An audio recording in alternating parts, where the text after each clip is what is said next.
আজকে আমি রান্না করব চিকেন মাঞ্চুরিয়ান। প্রথমে দিয়ে দিয়েছি আদা রসুন বাটা, একটা ডিম, অল্প পরিমাণে কর্নফ্লাওয়ার, তারপর দিয়ে দিয়েছি গোলমরিচ আর নুন। কিছুক্ষণ ম্যারিনেট করে রাখার পর আমি মিট মশলাটা দিয়ে একটু নাড়াচাড়া করে নিয়েছি। তারপর ফ্রাই প্যানের ওপরে তেল দিয়ে একটা একটা করে ভেজে নিয়ে সেটাকে নাড়াচাড়া করে উল্টে দিলাম। ভাজা হয়ে গেলে তুলে নেব।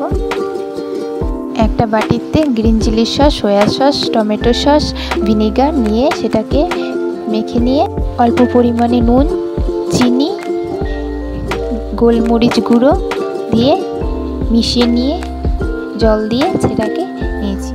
এদিকে আমার চিকেনগুলো ভাজা হয়ে গিয়েছে। ফ্রাই প্যানের উপরে তেল দিয়ে তেলটা গরম করে নিয়ে কাঁচা লঙ্কা, রসুন, আদা, পেঁয়াজ, ক্যাপসিকাম সেগুলোকে চপারে ছোট ছোট করে কুচি করে নিয়ে রেখে দিয়েছিলাম, দিয়ে দিয়েছি। তারপর সেই আমার মাখানো সসগুলো দিয়ে দিয়েছি। তারপরে অল্প পরিমাণে আমি কর্নফ্লাওয়ার জলে গুলে দিয়ে দিয়েছি। দেখো ফুটতে শুরু করেছে। তারপরে মাংস ভাজা যেগুলো ছিল সেগুলোকে আমি তার মধ্যে দিয়ে দিলাম। এরপর একটু এদিক ওদিক নাড়াচাড়া করে সিদ্ধ হয়ে গেলে তুলে নেব। এদিকে দেখো আমার চিকেন মাঞ্চুরিয়ান রেডি।